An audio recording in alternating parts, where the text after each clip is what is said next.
Central Valley Talk likes to talk about issues, events, things going on, things coming up to keep our viewers informed. And our next guest is David Drow. Did I say it correctly? Yes, you and did. you represent, you talk about cannabis. I do. For it or against it? For. I'm a consultant in the industry, really talking about the commercial side of the business. It's now coming out of the shadows, and it's projected to be a multi-billion-dollar business in the state of California. And so just try to help those people that are involved in the cannabis industry navigate some of the politics and try and get through.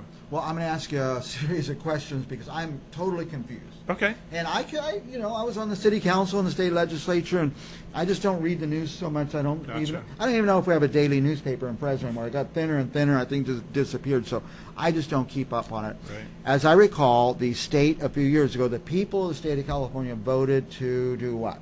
Well, actually, medical cannabis has been available in California through a collective model for over 20 years. 20 years. The first in the nation to actually adopt it. And so, which meant if you got a little card from a doctor, right, you could go to a collective.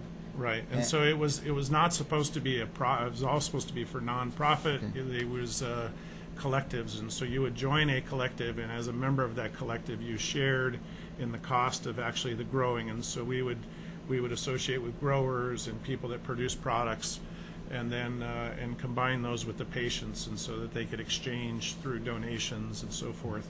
But let's be candid, it was still open. A commercial business. Oh, commercial it was wide business, open. Yeah. People were making money. Anybody could have got a card, I think. Yeah, and it was. You go to the doctor, pay the doctor a couple bucks, and correct. They examine you, and then you get a card. I never got one.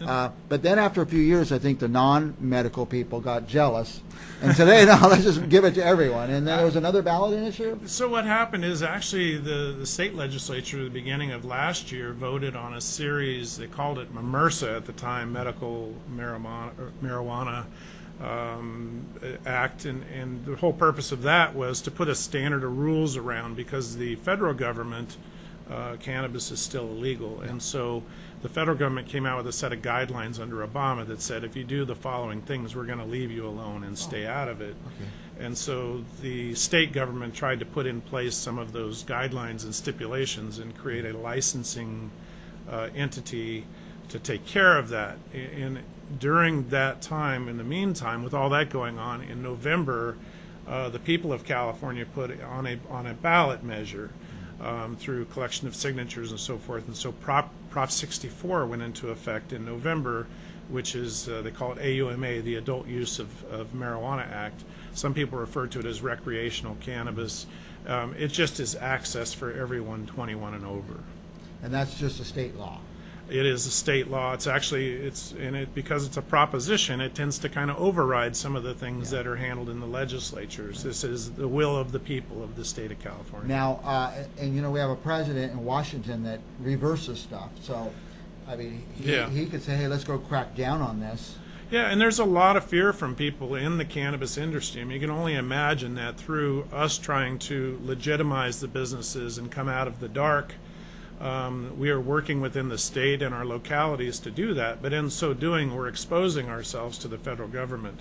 And so to legitimately operate a commercial cannabis enterprise in the state of California, you're actually giving up your rights towards self-incrimination, your constitutional rights, because in the federal government, we're now putting our name on something that the federal government says is still illegal. Still illegal. Now, 20 years ago, 25 years ago, a lot of people who even like to smoke a little weed or something, many realized that if they bought marijuana, that it's coming from a country that's controlled by drug lords who murder people, murder politicians and stuff like that. So by legitimizing it, you eliminate that trail of supporting the underworld, and you're buying it from legitimate businesses now. I mean, the more that they regulate and get out, the more protected the consumer is going to be. There's going to be standards for testing for pesticides and for, in the case of concentrates, residual solvents and things that may be bad for you in the medication. But taking to your point, when you talk about weed coming in from Mexico, the funny thing is, if you read the stories now, Mexico is importing weed from California. So it's kind of gone the border the other way because of quality, and Mexico's going through a process of national legalization. and California has some of the finest marijuana in the world. Well, of all the states that are legalizing it, California's probably going to be the best to grow it. Oh, by far. The growing takes place, there's three basic ways that the product is grown. It's either grown outdoors, or they do it in greenhouses, and they do what they call light deprivation greenhouses, or it's grown indoors. The municipalities that allow for that growing to take place charge a pretty penny to do it. So if you want to have a 10,000 foot grow indoors in a warehouse, in many of these localities, you're going to pay upwards to $100,000 a year just in permitting and fees. Now, I want to get to Fresno County and Fresno City, but before we do, let's talk about some municipalities that are allowing this. I think Coalinga, I was reading it. Coalinga, we have met with Coalinga and looked at some grow space out there. We're with a group called the HEPTA Group, which is it's an umbrella company that oversees a couple of different corporations that are all involved in commercial cannabis. But is there a city right now that it's growing legally? There are. Now, understanding that California has yet to issue any licenses. Okay. And so we talk about it is a legal business in California, those municipalities that are currently allowing for it, but there are no growers currently holding California licenses to grow. And that won't start happening until next year. So if I got a 10-acre field with a growing, could a county still come in and arrest me? And Absolutely. Okay. And so what will happen is most counties have restricted outdoor grows. They want to restrict the size of it. Even with California, the licensing, they talk about the size of the canopy or the growth area, and they want to limit that size of those canopies to where we don't have these huge mega growers, these big corporations that are going to come in. It's really the way the licensing is being set up right now, at least during an interim period for several years, is really a push towards small business entrepreneurs. And with any industry, there's the people who overlook it may not be the legislature, it may be a department in the State Department of Agriculture who write policies and rules. So once the law is passed, you're not done. It's not the law. Correct. The rules have to be developed, and they change. And they're doing that right now. There's a lady in charge of the medical marijuana side, now all of it, by the name of Lori Ajax in the state. And she has a great deal of experience. She came from the Alcoholic Beverage Commission. Okay. And so they're structuring a lot of the cannabis laws very similar to the way they do the regulation of alcohol. So, but those are going to hit, and there'll probably be California licenses soon? Correct. They're going to start issuing licenses in January of 2018, and they're basically going to do it throughout that year. So by the time 2019 rolls around, to be engaged in commercial cannabis activity and do it legally, you have to have a license from the state issued by that time. Now, are they still going to allow county by county to choose their own ordinances? So it's interesting that you bring that up, because Prop 64, which is the will of the people, they were very careful in structuring that to give localities some leeway and latitude on how that's done. I don't think that, to be candid with you, from my standpoint and my reading of the law, I don't think that they're doing it correctly. And let me kind of give some background on that. As with most propositions, it's rather lengthy. And so what they do is they give a summary of the bill up front. Right. And in that summary, there's a section 2E, which states that because it's been an unregulated business in the state of California, that they want to grant localities the ability to control commercial activities, commercial cannabis activities, through permitting and zoning. And it says that they can actually effectuate an outright ban within a municipality or locality with a vote of the people. Okay, so that's kind of some unique language, because that only appears in that summary piece, but it does call for a vote of the people. So when the city council gets together and they talk about, we're going to ban this segment, really what they should be getting together and saying is, we would like to propose a ban of this segment to the populace. In other words, to put it on a ballot. It's not really their place to yes or no it. It's their choice as to whether they want to push it forward as a group into a ballot. So some of the policy will be shaped in the courts. Absolutely. And I think, you know, the sad thing is that if you read through some of the language in the proposition, which I've done at length, I think that there is, and you were on the council yourself, and you know that it's very difficult to try to understand everything that's coming before you. I mean, sometimes you're hearing about something 2 days before you're having a vote, and you rely on a city attorney, you're relying on staff members, you're relying on people to read through this stuff and tell you what's going on. And so I don't fault people for doing what it is they're doing. They're doing the best job they can, trying to do right by their constituencies. Well, let's start with the county of Fresno. Okay. Now, they're banning any outdoor growth at this point. Correct. The only thing that you're allowed to do in the Fresno County area regarding cannabis is you can grow 6 plants within your home, and it has to be inside. And is that by the Fresno County rule? That's the state. That's their The state AUMA. rule, It's 6 plants. very difficult for them to go against that because that's a key provision in AUMA. Yeah. And I've seen cases where the Fresno County sheriffs go and say somebody has 12 plants. Well, they confiscate 6 because 6, they're letting 6 slide. It really depends. It's not a good environment out there. I'm going to be candid with you, and I try not to blame local law enforcement. You know, they're in a pinch too. I mean, they've been doing something a certain way for a long period of time, and now all of a sudden it's changing. And understand that through civil asset forfeiture and things like that that are involved in these businesses, they could go down and close somebody's cannabis business, take all the cash out of the safe, and use that resource to buy toys or tools for their business. Attractive to law enforcement. So going in and making a bust is attractive to them. And sometimes, you know, when you're involved on the other side of it, which I've seen, I've never been busted by them, but I've been places where they have. And unfortunately, and I shudder to say this, it's almost like an armed gang coming in and taking all your stuff. And you can't do anything about it. And you can't do anything about it. You're in handcuffs. You're waiting, waiting for them to. So right now in Fresno County, you can maybe most likely get away with growing up to 6 plants In your home. In your home, inside, Yes, not outside. not outside. And then we're just going to wait and see what happens with that. So. Yeah, and the reality is there's a great deal of tax revenue that's going to be collected by the state regarding commercial cannabis activities. There's also great opportunities for municipalities to collect fees and permits as well. The sad thing is those municipalities and areas that choose not to participate in the industry will be cut out of those tax dollars from the state. The state is basically saying they're going to earmark the money, and if you're saying no cannabis here, you don't get any of that money, and that money is towards fire protection and law enforcement. Right. So it's funding the city desperately needs. Yeah.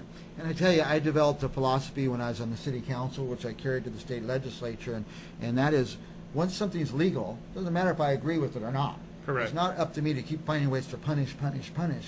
And, they wanted to do that. We opened a card room in downtown Fresno. I voted against it, but the minute it was legal, now I'm for it because it's our business and it's part of our community, and we regulate it to make sure it's good for the community. And same as this issue. So. And it's difficult because, like I say, I'm certainly a proponent of it, but I also try to listen to people, and I understand their angst sometimes because this is change, and it's major change. I tell some people sometimes it's sort of like free speech. People overwhelmingly agree that we should have free speech, but nobody wants to sit next to some idiot that's spewing a bunch of hateful things and doing whatever. So while as a majority of the people support cannabis businesses, on that same thing, a lot of people don't want it next door to them. Next door to them, yeah. And that's politics, and that's the difficulty of it. And now, City of Fresno, what's going on there? They've held a couple of votes. The last one, there was a member that was not present, and so it ended up in a tie. So they haven't decided. They are talking about a ban of all commercial cannabis activity in the city, both on the medical and recreational side. I think that would be a huge mistake. It's going to be like challenged. A little shop or something that would be selling it. They're saying no. Right. And what about the county area? The county is the same way. Okay, they're saying no for Fresno. So we're actually in the process of opening a shop in town, even with all of the politics. And one of the things that we're doing with that shop is we're opening up a shop to primarily, to only do consulting and only as a display. Okay. So there's no sales taking place. There's not a huge inventory of product.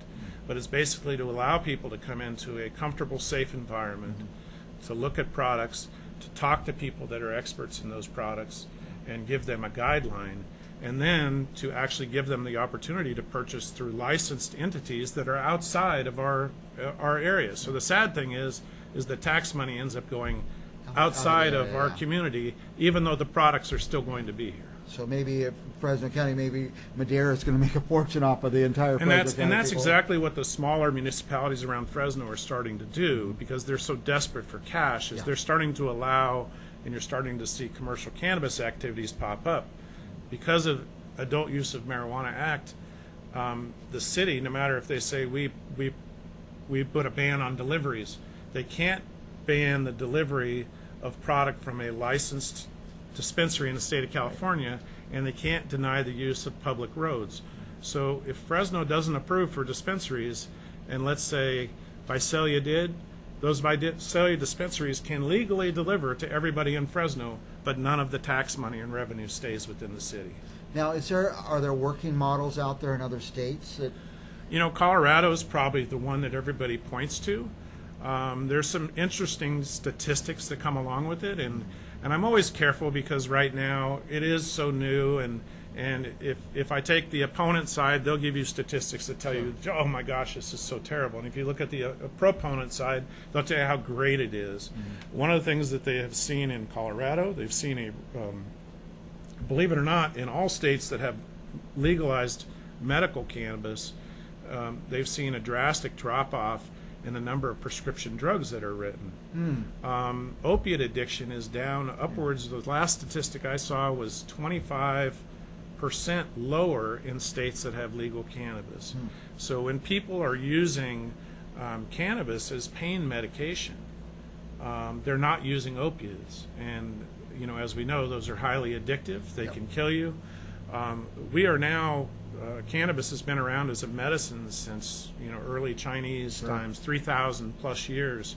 There is still not a recorded case of a fatality from an overdose of cannabis. Can't do it. It's not physically possible. As one of my buddies says, you don't see people smoke pot and then go out and beat their wife. Right. You know? I mean, if you talk to most law enforcement officials on a one-on-one basis, they will tell you that the people that are using that drug are not a problem for law enforcement.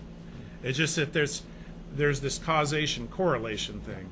People that are involved in a lot of bad activities, some of them like to smoke pot.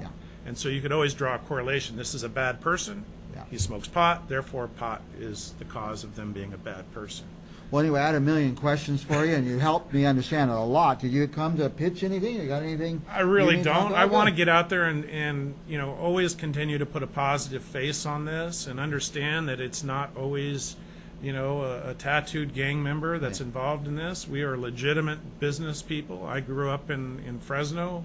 I graduated from Clovis High School, graduated from Fresno State. I was a vice president for General Motors at one point in time.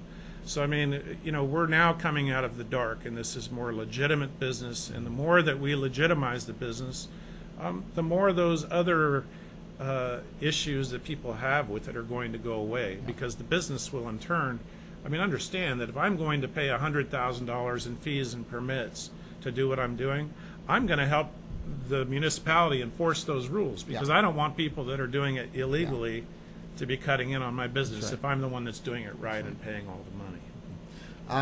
For the record, I don't smoke it. Doesn't really, I don't know, makes me not perform well. It certainly can take an edge off. And but maybe if I got in a point where they're saying, oh, here we want you to take all these opiates or anxiety medicine or something, I might say, well, I'm going to explore different paths. And there are medications that are cannabis-derived medications that don't have that psychoactive effect. They have cannabidiol, which is CBD, and it helps with arthritis, it helps with sleeping, it helps with this, but it doesn't make you high. So there's certainly a lot there. Well, we'd really like to have you back and get some updates, because there's so much happening in really the city of Fresno, the county of Fresno. There's developments all the time, and in the state too. That I just don't think we're getting a lot of good reporting, a lot of good news, and most of us just don't understand what's going on. And like I said, I like to put a positive spin on it, but I also don't want to just come across and say, you know, we're absolutely 100% right on our side and they're all wrong. I understand the angst of the other side and the people involved in it. I will tell you that one day they're going to wake up and they're going to find themselves on the wrong side of history. Well, society's changing right now, and Yeah. it's going to change. It's going to evolve over time, whether it's a week, a month, or a couple of years. Right. Things are changing. David Drow. David Yeah. Drow, do you have an organization name you want to You say? know or what? just- We have 7 Point Cure is the organization that we're now starting, and this is the one where we are currently actively looking at real estate in Fresno. And we want to have a public facing. We would invite community leaders, everybody to the space. Okay. We want to be able to do seminars. We want to be able to teach people. We want to introduce the community to cannabis without throwing it in their face and saying, hey, we're going to just, we're going to sue you in court and we're going to open up a business and have people lined up around the block. Really what we want to do is gradually ease the community into it and let them know that it's not the boogeyman that they may think it is. And I think that's a healthy approach. You're not coming in as an antagonist. Right. Open up pot shops on every corner in your community. Let's work together. Let's figure it out together. Absolutely. All right.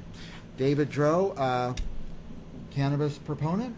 Absolutely. I call Or maybe myself a consultant activist. Absolutely. Maybe just somebody who wants to expose truths about things and Yeah. break up some myths and stuff like that. Yeah, and like I said, I'm willing to meet with and talk to anybody. Very good.